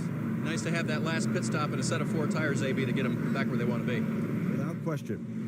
And still not yet on the one to go as they continue to clean up around this racetrack. So Gibbs is submitted to tell you about some of the upcoming races for the NASCAR Nationwide Series, including Darlington next weekend. In South Carolina, up to Richmond, on to Talladega, Iowa, Charlotte. Good variety of racetracks. A lot of goodness coming up. Yep. Join us at the track, NASCAR.com/tickets, or the number at the bottom of your screen.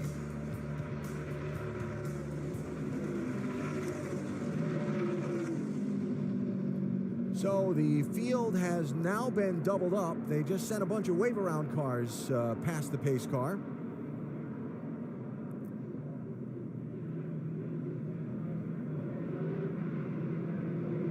And those cars working their way past some safety vehicles on the racetrack and trying to catch up to the tail end of the field here.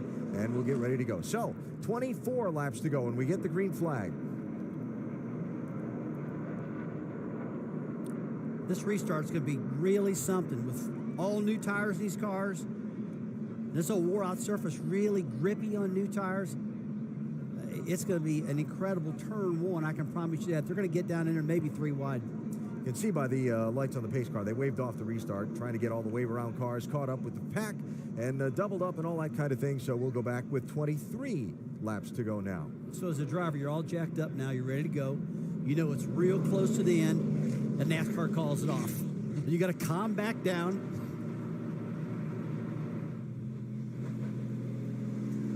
Got to get this track position going into 1 and at the worst off for 2, because we know how fast these tires are. And we know they're out of time.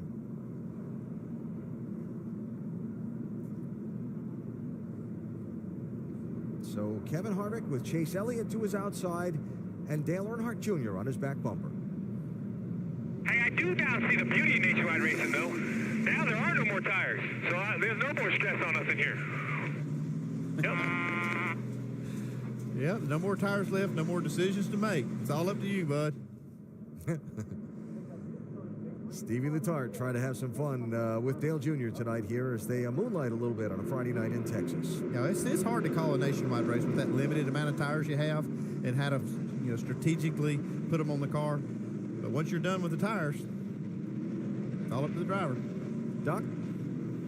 Chase Elliott said, if I run well here tonight, I got to give the credit to Kevin Harvick. He's my teammate, and I've been leaning on Kevin. Kevin's been telling him about how to move the car around, change the line, change the balance of the car. And then one of Chase's crew members said, you might have to door that 5 car tonight to win this race. And Chase had big eyes, but he smiled.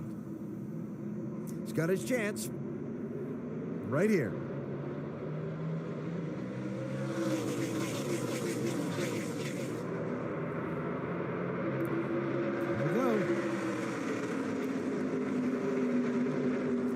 Shuffled by Kyle Busch.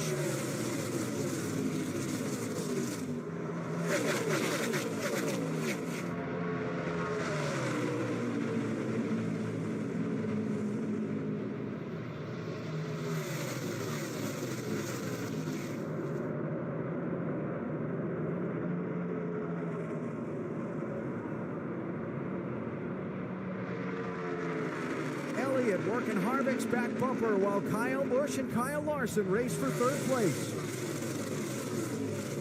And you can tell Harvick's got that splitter up off the ground right now. That last restart was a really good one, and a really good one for Chase Elliott also.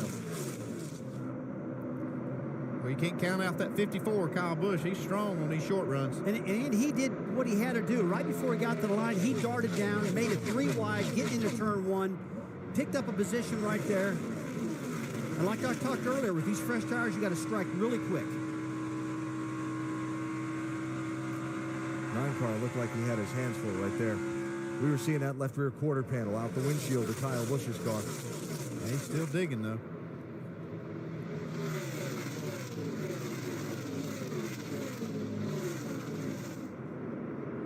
Funny thing about these race cars, you know, come in, change a set of tires.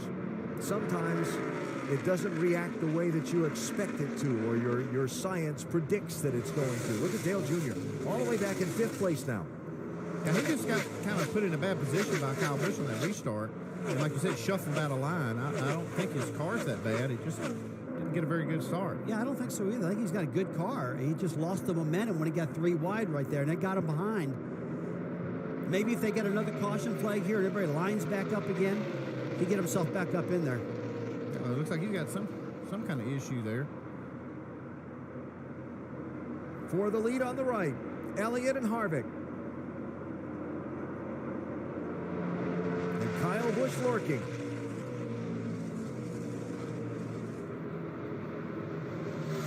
I like how Chase moved up that time, trying to keep that momentum and get that nose in the clean air and try to get him on the outside if he can. I don't think they're going to make the pass down low up off the corners. It's just they bog him down. I think what Chase is doing right there is the right way to do it. Keep that nose out and keep that thing wound up. He's got a little run right there off turn 2. Now, and if he's got the run, he's got the momentum, go ahead, go for the bottom. But if you don't have it, I wouldn't try it down low.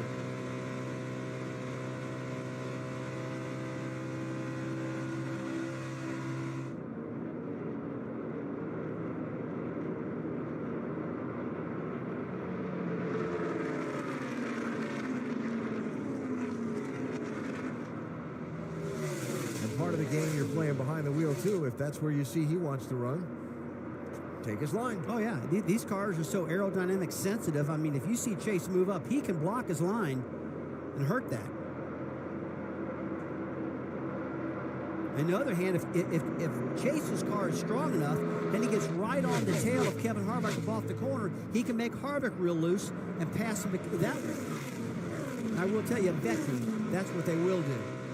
We'll try to get on him, get that car all loosened up late in the race so they get past him. Sparks. Or just dust, I guess, reflected in the lights and the camera lens. Well, I think that you probably did see sparks, Alan, because hey, it's a good run. Here. Go.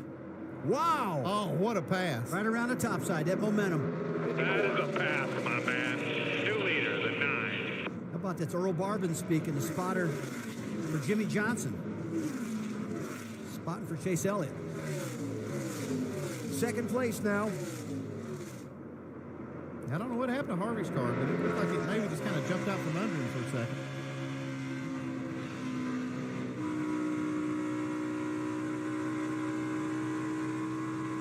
Man, wouldn't that be something? We saw a big win for Kyle Larson in California.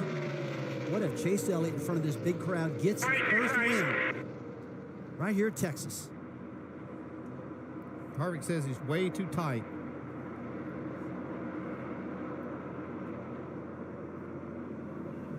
Well, you know, Chase Elliott put a lot of pressure on Harvick. It made him run extremely hard.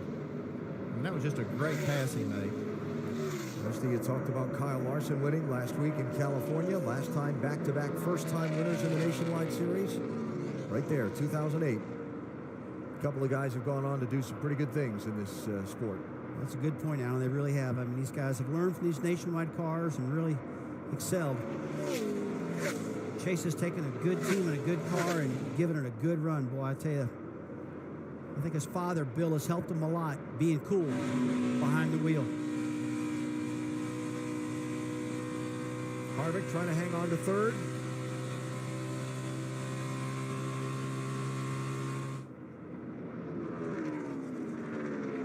Kevin will by far end up leading the most laps in this one tonight. He's led half the race. But it's not going to finish like he wants unless we see a caution flag and a big change in circumstances here. That's back to 4th place now.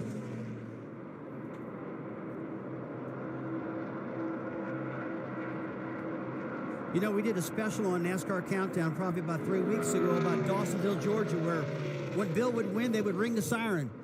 And then if Chase wins, they hit the siren. I'll guarantee you they're sitting in Dawsonville right now with their finger on that button, getting ready to hit that siren. And look, I'm not trying to jinx those guys, but they're getting warmed up to hit that thing because this kid is flying out there right now. 1.8 second lead in front of Kyle Busch and 0.2 of a second faster that last lap.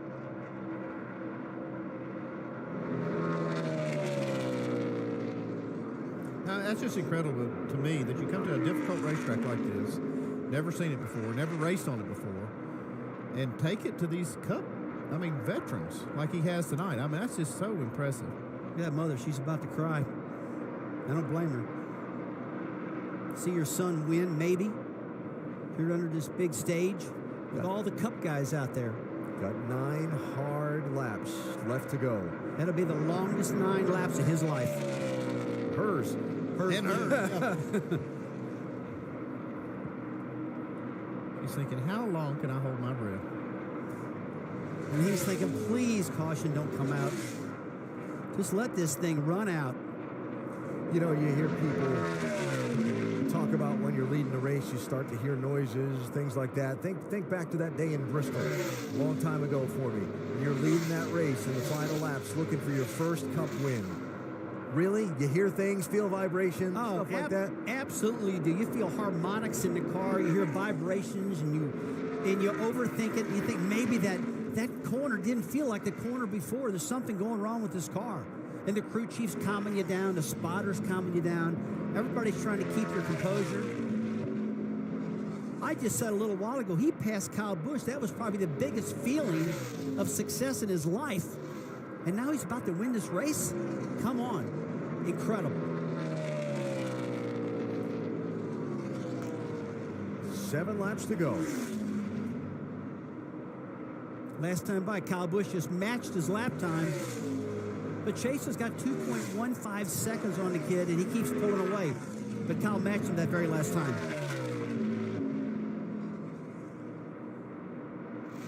Doc? This past week, when all the other Nationwide Series drivers were at the beach with an off week, Chase Elliott was sitting in class in a high school in Alpharetta, Georgia. He said, I'm thinking about everybody else relaxing, and here I am getting ready to take a math exam. He said, I made a 90 on the math exam, and I thought to myself, if I can stay this focused in school, knowing how much I love to race, then I can stay focused on the racetrack. Maybe it will pay off. Maybe going to class will be the magic I need. I think it was, because he's just a few laps away from becoming a NASCAR winner in the Nationwide Series. Remember the funny thing that was going around on the internet after Dale Earnhardt Jr. won the Daytona 500? Of course, his team owner, and Chase said he wrote himself a tardy slip when he got to school the next day because, said, was watching the race, thought for sure we'd have the day off because Junior won. I'll be darned. Look at that, 2:24:14. I wonder if it worked. 8:30 in the morning, 8:29. He gets up earlier than I do. You know, think about it. He's 18 years old. With all the different things like Bandolero cars and Legends cars and so on, kids are, and go-karts and quarter midgets and all the rest. Kids are able to start racing at a lot younger age than they could, for example, in your time, Rusty. But now they start racing when they're 5 years old. And they get to this level with a decade of racing experience under their belt already. And that's all good and fine. But to transition as quickly to the top of a level of racing like this, I understand he's in good equipment, but he's got great people around him, and he listens. Obviously, he's soaking up a lot of lessons well, and obviously the kid has got a mountain of talent and a great feel for this, to be able to do this at 18 years old. Yeah, I want to really express how big this is. I mean, this is incredible that this guy can come in here with the limited experience that he does have, never been here, never seen this track, and beat some of the best we've ever seen here. This is really, really impressive. I can't agree with you more. This is a big, big moment for NASCAR right now and for this young man's life. And what about Rick Hendrick? Rick Hendrick has really believed in Chase Elliott, put a lot of effort into him, got him over there with Junior, got him in a good car because he believes in what he can do on the racetrack. And he's showing Mr. Hendrick right now he's got what it takes. Dealing with the lap traffic, got some clear racetrack ahead, and he'll see the white flag when he comes off turn 4 this next time. One more lap and a mile and a half left to go for Chase Elliott to get his first win. One more good lap. Leader is 2+ seconds out back. Won a NASCAR Camping World Truck Series race last summer. Somewhat controversial circumstances surrounding the finish of that one, but what a bold outside pass on Kevin Harvick to take the lead in this one, and he's driven away with now a half a lap to go.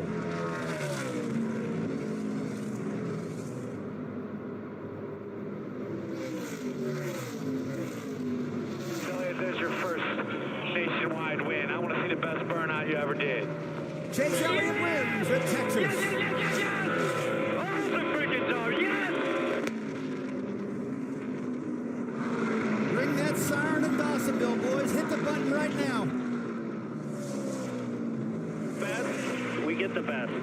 So we had no excuses today. We did a great job all around. And that's what happens. We win races. Awesome job, guys. Thank you for the car. Hard work. Keep bringing these fast race cars. We'll be in good shape, boys. Now look, Kyle Larson congratulating him. Knows what it feels like. Just his 6th start in the NASCAR Nationwide Series. Chase Elliott's a winner. Mike? And I'm catching up with a very proud mom. You're clicking off pictures. You don't want to miss any part of this. You want to remember it forever, no doubt. What's this like for you? I don't even know. I can't even describe. Fireworks. This is just a night to remember. Your thoughts during those closing laps with such a big lead, but Kyle Busch chasing him down. What were they? Just have to have faith. I just had trust. I knew tonight was his night. I don't know. Well, emotion all around. Congratulations on them. I'll let her go to victory lane now, and that's where she wants to be right now.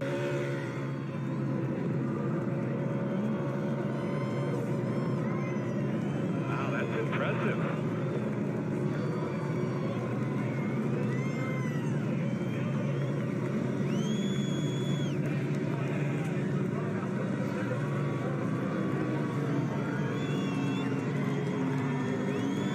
This is one of the better ones.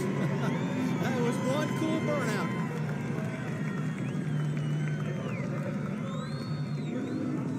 Can you believe this? This is amazing. Such a young age, and just spanked these guys tonight. That's right. I mean, he just wore them out. Listen to the drivers that finished behind him tonight. Kyle Busch, 2nd. Kyle Larson, 3rd. Kevin Harvick, 4th. Dale Earnhardt Jr., 5th. Matt Kenseth, 6th. It's about as strong as they get, in and Allen. I would say so. Huge win.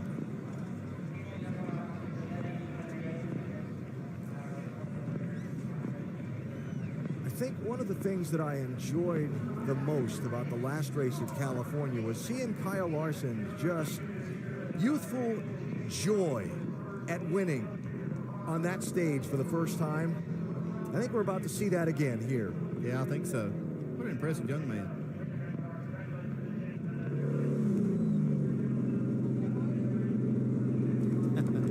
That's great. A lot of people happy for Chase tonight.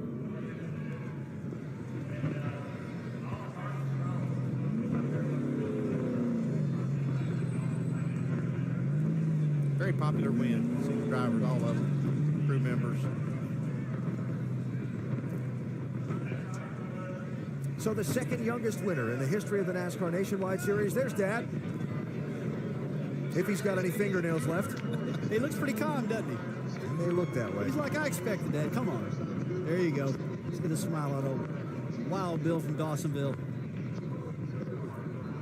18 years, 4 months, and 7 days old. Joey Logano was 18 years and 21 days old when he got his first Nationwide Series win. 2nd youngest ever. I doubt it's the last. We'll see. NASCAR needed some good young up-and-comers to start filling those Cup cars up.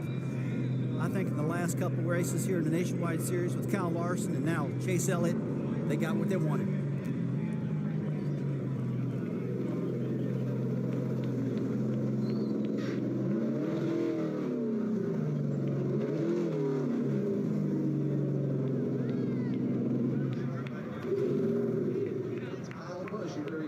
Second place finisher. He did beat the best. Kyle Busch is arguably the best nationwide certified all the stats say. Since we went head to head with Kevin Harvick and Gavin Hart Jr., they came out on top. This is going to be big. This one.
Chase is talking to since Doug Ducart, the Henry Motorsports Vice President, was the one that handed him the phone. Mr. H got to be proud of this.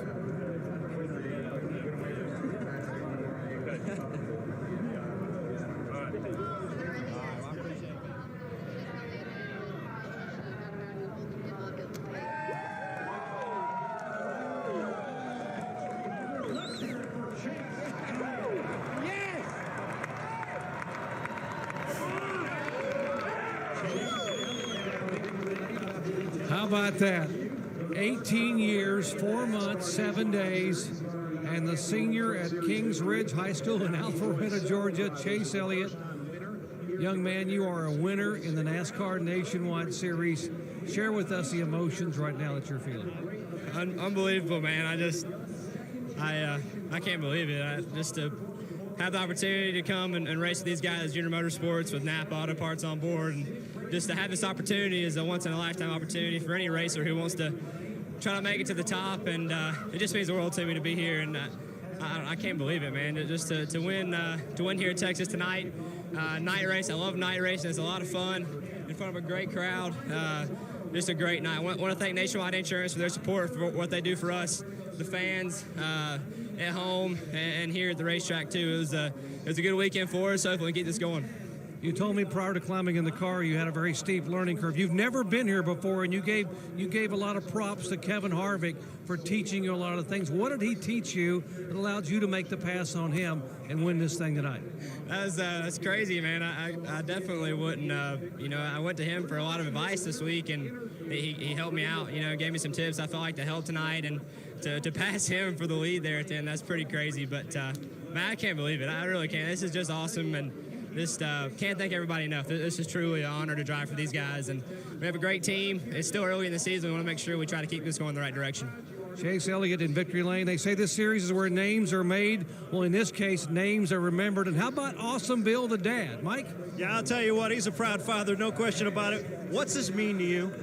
I'm about speechless. I can't thank Rick Hendricks, all the guys at HMS, Junior Motorsports for pulling this deal together, and Napa for putting it together at the last minute. I mean, everything was such on the fence all the way up till January, and I felt like Chase can do it. I've watched him run a late model car too much, and I feel like how good the kid really is. And I'll tell you what, to come here, and I keep saying it, I mean, for never have been to some of these places like Vegas, California, and now here at Texas, and come out and be the kind of guys you beat, and I'll tell you what, you've done a heck of a job.